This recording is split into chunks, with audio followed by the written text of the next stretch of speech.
नमस्कार दोस्तों, क्राइम तक में आप सबका स्वागत है। मैं हूं सुप्रतिम बैनर्जी। आज की कहानी हमारे स्टूडियो से कुछ चंद किलोमीटर के फासले की है, यानी ग्रेटर नोएडा की। आप सब जानते हैं कि क्राइम तक का स्टूडियो, क्राइम तक का ऑफिस नोएडा में है, जो दिल्ली से बिल्कुल सटा हुआ है। और ये जो घटना है ये ग्रेटर नोएडा की है। तारीख है 12 सितंबर। 12 सितंबर को ग्रेटर नोएडा के जारचा पुलिस स्टेशन की हद में ईस्टर्न पेरिफेरल वे के नीचे एक शख्स की लाश मिलती है। लाश तिरपाल में बंधी हुई थी, ढकी हुई थी, और जब लोगों की नज़र इस लाश पर गई तो लोगों ने फिर पुलिस को इन्फॉर्म किया। अगर ये सीधा सिंपल रोड एक्सीडेंट का मामला होता तो डेड बॉडी कहीं सड़क पर ही पड़ी होती और उस पर कम से कम तिरपाल बांधने या उसे ढकने की एक्सीडेंट करने वाले लोगों को कोई ज़रूरत नहीं होती। ज़्यादा से ज़्यादा यही होता कि कोई हिट एंड रन का केस होता, एक्सीडेंट करने वाला ड्राइवर जो है गाड़ी लेकर भाग चुका होता। लेकिन यहाँ मामला थोड़ा डिफरेंट था। लाश पड़ी थी और उसमें तिरपाल लिपटा हुआ था। जब लोगों ने ये मंजर देखा, लोगों ने पुलिस को इन्फॉर्म किया। पुलिस मौके पर पहुंची। पुलिस ने डेड बॉडी को रिकवर किया। लाश के सिर पर चोट के निशान थे, ऐसी चोट के निशान जिसे देखकर लगता था शायद उसके सिर पर किसी भारी चीज़ से वार किया गया है। जिस्म पर खून भी था और ये सब कुछ इंडिकेट कर रहा था कि ये मामला मर्डर का है और सिर पर हमला करके, किसी भारी चीज़ से वार करके उस शख्स की जान ली गई है। पुलिस ने डेड बॉडी रिकवर की और उसे पोस्टमार्टम के लिए भिजवा दिया। इसी के साथ पुलिस ने इस मामले की छानबीन शुरू की, इन्वेस्टिगेशन शुरू किया। चूँकि मरने वाले आदमी की कोई पहचान पुलिस को पता नहीं थी, मौका वारदात पर कोई मोबाइल फ़ोन, कोई दूसरी बिलोंगिंग उस आदमी की नहीं मिली थी, तो जो ग्रेटर नोएडा की जारचा पुलिस है उसने ये तय किया कि इस मामले की तफ्तीश वो सीसीटीवी फुटेज के ज़रिए करने की कोशिश करेगी, क्योंकि मरने वाले आदमी की पहचान जो है मुमकिन नहीं हो पा रही थी। कोई भी ऐसी चीज़, कोई आइडेंटिफिकेशन मार्क ऐसा नहीं था कि उसकी पहचान हो पाती, और किसी ने भी उस इलाके में किसी आदमी के गायब होने की रिपोर्ट भी दर्ज नहीं करवाई थी। ऐसे में पुलिस ने सीसीटीवी फुटेज के सहारे इस मामले की जांच करने का फैसला किया और पुलिस ने जिस जगह पर ये लाश मिली थी उसके आसपास के जो इंस्टॉलेशंस हैं, दुकानें हैं और धर्म कांटा है और जो दूसरे गैरेजेस वगैरह हैं, वहाँ लगे सीसीटीवी कैमरों को पुलिस ने एक्सप्लोर करना शुरू किया। धर्म कांटा पता नहीं आप में से कितने लोग जानते हैं, बहुत सारे लोग जानते होंगे, ऐसा नहीं है। वेइंग ब्रिज जिसे कहते हैं वो हिंदी में होता है धर्म कांटा, यानी एक ट्रक का वज़न मापने की जो मशीन होती है वो जहाँ पर लगा हुआ होता है उस जगह का नाम धर्म कांटा होता है। और आमतौर पर ट्रकर्स जो है अपनी खाली गाड़ियों को भी धर्म कांटा में वे कराते हैं, उसका वज़न कराते हैं। फिर जब उस पर माल लोड हो जाता है तो कितना टन माल लोड हुआ ये जानने के लिए भी धर्म कांटा यानी वेइंग ब्रिज में वो ट्रक को लेकर जाते हैं और उसका वज़न नापा जाता है। तो ऐसे ही एक धर्म कांटा में जो सीसीटीवी कैमरा लगा हुआ था, उस सीसीटीवी कैमरे की फुटेज को पुलिस ने देखना शुरू किया। और जब पुलिस ने उस कैमरे के फुटेज को बहुत बारीकी से देखा तो पुलिस को एक संदिग्ध बात उस सीसीटीवी फुटेज में, सीसीटीवी कैमरे के फुटेज में नज़र आई। पुलिस ने देखा कि रात के अंधेरे में तकरीबन 1:30 बजे के आसपास एक ट्रक उस पर्टिकुलर जगह से गुजर रहा है और जिस जगह पर वो डेड बॉडी मिली थी उसी के आसपास के इलाके में वो ट्रक जाकर रुकता है और उस ट्रक के सामने से जो ट्रक चला रहा शख्स होता है, ड्राइवर होता है, वो उतर कर आता है और वो पीछे, ट्रक के पीछे रखी हुई कोई चीज़, बोरे में बंद ऐसी कोई चीज़ पकड़कर नीचे खींचकर फेंकता है और फिर गाड़ी लेकर आगे निकल जाता है। तो ये चीज़ अपने आप में बड़ी संदिग्ध और बड़ी अजीब है, और ख़ासकर उसी जगह पर जिस जगह पर वो लाश मिली हो। जाहिर है ये फुटेज जो है, जिस तरह से मैंने डिस्क्राइब किया, आप समझ सकते हैं कि ये फुटेज क्लियर नहीं थी, साफ़ सुथरी नहीं थी, अंधेरा था और दूर से ली गई तस्वीर थी सीसीटीवी कैमरे में जिसमें सब कुछ धुंधला नज़र आ रहा था। बस पुलिस वालों को एक इम्प्रेशन पता चला कि हाँ, एक ट्रक से कोई डेड बॉडी लाकर फेंकी गई है। लेकिन चूंकि ट्रक का नंबर विजिबल नहीं था, ट्रक पर कोई ऐसी डिज़ाइन या कोई लिखावट जैसे होता है ना, किसी ट्रक में रब राखा लिखा हुआ होता है या किसी ट्रक में कोई अपने बच्चों के नाम लिख देता है, तो ऐसा कोई मार्क भी उस ट्रक में लिखा हुआ उस सीसीटीवी कैमरे में पुलिस को नज़र नहीं आया। लेकिन पुलिस को एक बात समझ में आ गई कि ट्रक जो है वो उसके ज़रिए से लाश फेंकी गई है। इसी फुटेज को और माइन्यूटली देखने के दौरान, एग्जामिन करने के दौरान पुलिस ने एक और चीज़ नोटिस की, वो ये कि जिस ट्रक से ये डेड बॉडी लाकर उस जगह पर फेंकी गई, उस ट्रक के पीछे का डाला, पीछे का जो एनक्लोजर होता है वो खुला हुआ था, यानी डाला खुला था और उस खुले डाले वाले ट्रक ने आकर वो लाश फेंकी थी।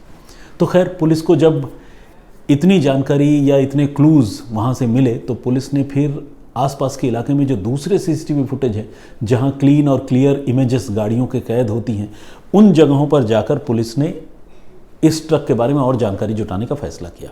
और इसी सिलसिले में पुलिस एक टोल प्लाज़ा पर पहुंची, जिस टोल प्लाज़ा का नाम है लुहारली। ये लुहारली टोल प्लाज़ा भी जो है वो ईस्टर्न पेरिफेरल एक्सप्रेसवे पर ही बना हुआ है।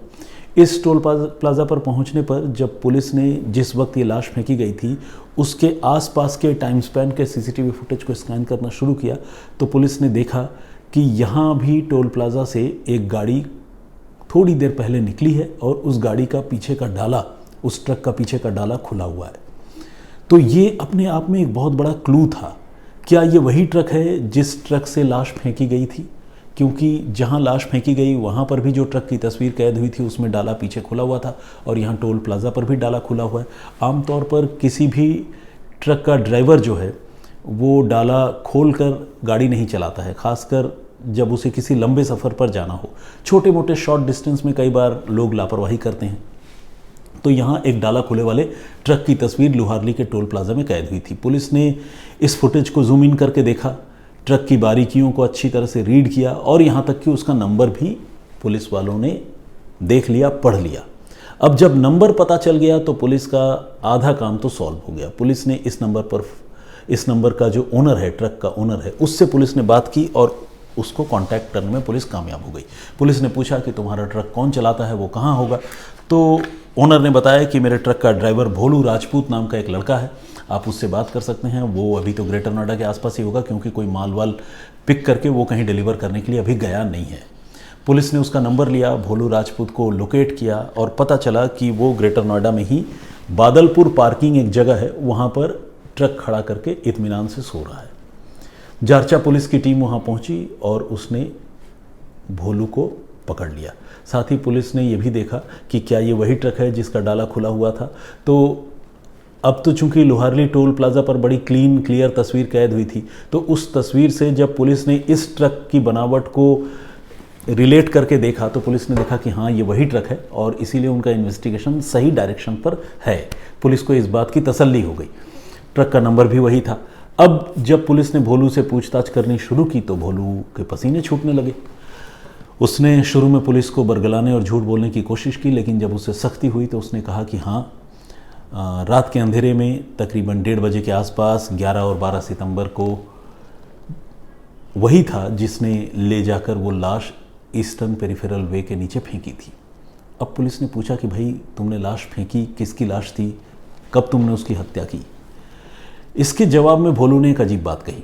भोलू ने कहा, मुझे तो पता ही नहीं, मैंने कोई मर्डर नहीं किया है। मुझे बस इतना पता है कि मेरे एक जानने वाले आदमी जो एक चौकीदार है, सिक्योरिटी गार्ड है, उसने मुझे ये डेड बॉडी दी थी और ये कहा था कि इस डेड बॉडी को तिरपाल में लपेटकर किसी सुनसान जगह पर फेंककर फरार हो जाना। मुझे बस इतना पता था और चूंकि वो चौकीदार मेरा दोस्त है तो मैंने उसकी बात जो है मैं इनकार नहीं कर पाया। अब पुलिस की इस कहानी में, पुलिस के इन्वेस्टिगेशन में एक नए किरदार की एंट्री हो गई थी। अब तक तो भोलू ही था, मरने वाला आदमी था, अब एक तीसरा आदमी चौकीदार भी आ गया। पुलिस ने उस चौकीदार के बारे में भोलू से जानकारी जुटाई तो पता चला कि वो चौकीदार बेसिकली एक पेट्रोल पंप का चौकीदार है जो गभाना एरिया है, इसी ग्रेटर नोएडा के पास उस गभाना एरिया के पेट्रोल पंप में तैनात है और उसका नाम है महेंद्र चौकीदार। अब पुलिस की टीम भोलू को लेकर सीधे गभाना वाले पेट्रोल पंप पर पहुंची और वहां महेंद्र चौकीदार पुलिस को मिल गया। वो ड्यूटी पर मुस्तैद था। पुलिस ने को देखते ही गभाना वाले जो वो चौकीदार हैं उसके होश उड़ गए, उसके भी पसीने छूटने लगे। समझ में नहीं आया कि क्या जवाब दे, क्या करे। साथ में भोलू भी था, उसको समझ में आ गया कि भाई आज तो कहानी हो गया, खेल हो गया। भोलू के इशारे पर पुलिस ने महेंद्र चौकीदार को पकड़ा और उससे सख्ती से पूछताछ की। जब सख्ती से पूछताछ की तो महेंद्र ने कत्ल की बात कबूल कर ली और ये बताया कि उसका राजू नाम के एक लड़के के साथ पुरानी दोस्ती थी और राजू अक्सर उसके पास पेट्रोल पंप पर आ जाया करता था और दोनों शाम को पेट्रोल पंप पर ही पार्टी शार्टी किया करते थे, यानी ड्रिंक्स वगैरह लिया करते थे। लेकिन 11 और 12 सितंबर की दरमियानी रात को ड्रिंक्स पार्टी के दौरान राजू और महेंद्र चौकीदार के बीच किसी बात को लेकर अनबन हो गई, कहासुनी हो गई। और ये जो अनबन और कहासुनी हुई, इसी कहासुनी के दौरान महेंद्र चौकीदार ने गुस्से में आकर एक भारी डंडे से राजू के सिर पर तेज़ वार किया, जिससे उसकी मौत हो गई। एक ही डंडा काफ़ी था उसकी जान निकाल देने के लिए। राजू के सिर से खून बहने लगा और वो वहीं पर निढाल हो गया, गिर गया। अब महेंद्र के सामने लाश निपटाने की बड़ी चुनौती थी, तो महेंद्र जो है भोलू राजपूत नाम के उस ड्राइवर को भी जानता था, जो इत्तेफाक से उस वक्त पेट्रोल पंप पर मौजूद था। अब उसने भोलू से मदद मांगी और कहा कि अब ये तो मर गया, लाश निपटाने में मेरी मदद करो। तो भोलू इस बात के लिए राज़ी हो गया। उसे ये समझ में नहीं आया, या हम ये भी कह सकते हैं कि शायद समझ में आया भी हो कि वो भी कानून तोड़ रहा है, लेकिन उसने सोचा कि ठीक है, पुलिस को चकमा दे देंगे, पकड़ में नहीं आएंगे और दोस्ती भी निभ जाएगी मेरी। तो महेंद्र चौकीदार के कहने पर भोलू ने अपने ट्रक में उसकी डेड बॉडी रखी, तिरपाल लपेटा और ट्रक का डाला खुला ही छोड़ दिया, क्योंकि उसे लगा कि थोड़ी दूर ले जाकर डेड बॉडी फेंक दूंगा। उसने डेड बॉडी फेंक दी और फिर वहाँ से वापस अपने काम पर चला गया। और जैसा कि मैंने आपको बताया कि वो एक पार्किंग में गाड़ी लगाकर सो रहा था, तो उसे नहीं पता था कि पुलिस इस मामले की तफ्तीश करती हुई उस तक पहुंच जाएगी। और महेंद्र चौकीदार को भी दूर दूर तक इस बात का अंदाज़ा नहीं था कि पुलिस इतनी जल्दी उसे गिरफ्तार कर सकती है। बहरहाल पुलिस ने बमुश्किल 1 से 1.5 दिनों की तफ्तीश के बाद इन दोनों को गिरफ्तार कर लिया, एक को कत्ल के जुर्म में और दूसरे को सबूत मिटाने के जुर्म में, यानी एक तरह से कत्ल के मामले को कंसील करने के जुर्म में, छिपाने के जुर्म में। तो इन दोनों को पुलिस ने गिरफ्तार भी कर लिया और जो डेड बॉडी बरामद हुई थी उसकी पोस्टमार्टम रिपोर्ट भी आ गई। तो पूरी कहानी क्लियर हो गई और इस कहानी से 2 बातें साफ हुई। एक तो ये कि इंसान किसी की जान कितनी आसानी से ले लेता है और शराब कितनी ख़तरनाक चीज़ है। यही वजह है कि बड़े बुजुर्ग मना करते हैं मत पियो, क्योंकि शराब जो है कई बार इंसान को इंसान रहने नहीं देता। इतनी पुरानी दोस्ती, साथ में उठना बैठना, खाना पीना, बताइए किसी बात को लेकर मामूली सी लड़ाई और एक शख्स दूसरे शख्स की हत्या कर दे। और ये कोई पहली बार हमने ऐसी कहानी नहीं सुनी और ना आपको सुनाई है, आप लोगों ने बेशुमार अनगिनत ऐसी कहानियाँ सुनी होंगी। तो इसीलिए शराब बहुत ख़तरनाक चीज़ है। अगर आप शराब के आदी नहीं हैं तो कभी ना पिएं, इससे दूर रहें। और अगर आदी हैं तो मेरी आप लोगों को सलाह और सुझाव है, एक भाई की तरह, एक मित्र की तरह, वो ये कि कम पिए। बहरहाल ये भी मैं क्या कह रहा हूँ, लेकिन चलिए आज की कहानी यहीं तक। एक और बात वो ये कि अगर ये जो ड्राइवर है भोलू राजपूत, इसने अगर अपने ट्रक का डाला खुला नहीं छोड़ा होता तो पुलिस शायद इतनी आसानी से कत्ल के इस मामले को नहीं सुलझा पाती। सुलझा तो ज़रूर लेती, ऐसा नहीं कि कोई मामला जो है वो अनसुलझा रह जाता है। हाँ, पुलिस की एक्सरसाइज थोड़ी लंबी हो जाती, क्योंकि ट्रक की तस्वीरें तो सीसीटीवी कैमरे में कैद हुई ही थी। जिस जगह उसने लाश निपटाई थी वहाँ पर जो है वो ट्रक दिख रहा था। अब उस ट्रक का अगर डाला बंद भी होता तो पुलिस उसी टाइम फ्रेम के आसपास के सारे ट्रक्स की स्कैनिंग करती, लुहारली टोल प्लाजा से गुजरने वाले। पुलिस का काम थोड़ा लंबा हो जाता, लेकिन पुलिस उस मामले को भी सुलझा सकती थी अगर ट्रक का डाला बंद होता तो। लेकिन यहाँ तो लाश निपटाने वाले की एक चूक या एक गलती ने इस पूरे मामले का खुलासा बहुत जल्द कर दिया। तो खैर, कातिल जितना भी चालाक क्यों ना हो, लाश निपटाने वाला अपने आप को जितना भी स्मार्ट क्यों ना समझे, वो आखिरकार पकड़ा ही जाता है। इस कहानी में ये मैसेज भी छुपा हुआ है। तो आइए, अब जो प्रीवियस स्टोरी मैंने आप लोगों को सुनाई थी, जिसमें मैंने आपको बताया था कि एक मर्डर केस जो है रायगढ़ की पुलिस ने सॉल्व किया, जिसमें 400 किलोमीटर दूर एक बाइक को पुलिस ने देखा और सीन ऑफ क्राइम पर वही बाइक नज़र आई थी, जिसकी वजह से पुलिस उस केस को क्रैक करने में कामयाब हुई।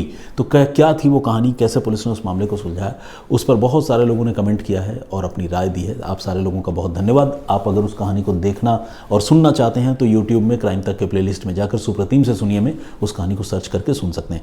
एक और अहम बात वो ये कि सोलापुर महाराष्ट्र में है। बहुत सारे लोगों ने मुझे ये बात बताई है और साथ ही सोलापुर में एक और भी जगह का मैंने जिक्र किया था, उस जगह का नाम मुझे फ़िलहाल याद नहीं आ रहा है। उन्होंने कहा कि ऑफकोर्स वो जगह भी महाराष्ट्र में ही है, लेकिन ये कर्नाटक के बॉर्डर से लगता हुआ इलाका है। तो जिन लोगों ने भी इस बात को पॉइंट आउट किया है, मैं उन सारे लोगों को थैंक यू बोलना चाहता हूँ। बैक ऑफ द माइंड मेरे दिमाग में भी ये बात थी कि सोलापुर महाराष्ट्र में है, लेकिन जब मैं ये स्टोरी रिसर्च कर रहा था, पढ़ रहा था, ढूंढ रहा था, उस समय मुझे ऐसा लगा कि शायद एक सोलापुर जो है वो कहीं कर्नाटक में भी हो, क्योंकि अक्यूज्ड जो है वो कर्नाटक से पकड़ा गया था, आरोपी कर्नाटक से गिरफ्तार हुआ था। तो ऐसा मेरे दिमाग में एक इम्प्रेशन था। आपने देखा होगा कई बार इस तरह के कॉमन नेम्स जो है अलग अलग जगहों के होते हैं। एक सिकंदराबाद उधर हैदराबाद के पास में आप सब जानते हैं, एक सिकंदराबाद यहाँ यूपी में भी है। तो ऐसा हो जाता है कई बार। तो खैर, मेरी उस गलती के लिए आप सबसे माफ़ी चाहता हूँ, और जो आप लोगों ने पॉइंट आउट करके मुझे करेक्ट किया है उसके लिए मैं सारे दर्शकों को बहुत शुक्रिया कहना चाहता हूँ। कुछ कमेंट्स पढ़ता हूँ। गुरुंग सुभाष जी, इन्होंने नाइस वॉइस लिखा है, thank you very much. Rizwan ji ने कहा है कि आवाज़ में जादू है और वो एडिक्ट हो गए हैं स्टोरीज सुनने का, thank you very much. Mehtab Ali Haidari या इद्रिशी जी का भी कमेंट है, बहुत बहुत स्वागत है आपका। उनका ये कहना है कि कोई कातिल जब एक एक करके कत्ल करता रहता है, फिर भी वो जेल जाता है और वापस उसको मतलब जेल से रिहाई मिल जाती है, तो फिर से नए अपराध के दरवाजे खुल जाते हैं। बिल्कुल आपने सही बात कही है। मामूनी बोरगोहाई का भी कमेंट है, रेगुलर कमेंट करती हैं, बहुत स्वागत आपका। इकराम आलम ने कमेंट किया है, अगर हमारा कानून व्यवस्था पहली बार ही इस व्यक्ति पर कड़ी कार्रवाई करता तो दूसरी और तीसरी कत्ल की घटनाएं नहीं होती। बिल्कुल आपने सही कहा है। सुजाता सारा अब्राहम ने कमेंट किया है, बहुत बहुत स्वागत आपका, बहुत धन्यवाद आपका। और इन्होंने हमारी जो ये पेशकश है उसकी तारीफ़ की है और कहा है कि इससे बहुत कुछ सीखने, समझने और जानने को मिलता है। प्रदीप भाम्बू जी, शंकरलाल बिश्नोई जी, उमेश भुइया जी, मीता भट्टाचार्य जी मेरे होम टाउन से, मेरी गार्जियन, इन्होंने भी कमेंट किया है। और इन्होंने लिखा, आपको पहली बार देखकर बातें कर हमें इतना पॉजिटिविटी का एहसास हुआ कि आपको अपने परिवार का हिस्सा मानते हैं। Thank you very much. बहुत अच्छे और बहुत ही हौसला अफजाई करने वाली और बहुत ही प्यारे प्यारी बातें उन्होंने लिखी है, थैंक यू वेरी मच, बहुत धन्यवाद आपका। और रेखा भट्ट जी ने भी कमेंट किया, उन्होंने कानून की सख्ती पर जोर दिया है। गुरप्रीत सिंह जी हैं, विनय नासवाले जी, विजेंद्र सिंह, स्वरूप श्रेष्ठा जी, प्रवीण कुमार, राजेंद्र पवार, वैभव नितेश, दीदारुल बापू, प्रज्वल घिमीरे। अब कुछ लोगों के कमेंट्स जो है मैं रैंडमली मैसेजेस को स्क्रॉल करके पढ़ता हूँ। तो गौतम सहारे का कमेंट है, रोहन लिंबू जी, MP हुयाल के नाम से एक आईडी उन्होंने भी कमेंट किया है। नज़ीर अहमद घोरी खान, इन्होंने भी कमेंट किया है, बहुत भारी भरकम नाम है साहब आपका। गजानन तावड़े का कमेंट है, दीपा गुप्ता जी, भाविक मोरडिया, राजीव और सचिन पालनकर ने भी कमेंट किया है। बहुत सारे लोगों ने और भी कमेंट किया है, सारे लोगों का नाम और कमेंट एक दिन में नहीं पढ़ सकता, लेकिन आप सारे लोगों को मैं शुक्रिया कहना चाहता हूँ इतने सपोर्ट के लिए और इतने सारे कमेंट्स के लिए, अपनी राय देने के लिए। प्लीज़ इसी तरह से हमारे वीडियोस देखते रहिए, कमेंट करते रहिए और अपनी बातें लिखते रहिए। मैं भी आप लोगों के साथ इसी तरह जो 2 वे कम्युनिकेशन हमारा है उसे आगे भी बरकरार रखूँगा। फिलहाल मुझे इजाज़त दीजिए, अपना बहुत ख्याल रखिए, सुरक्षित रहिए। जय हिंद, जय भारत।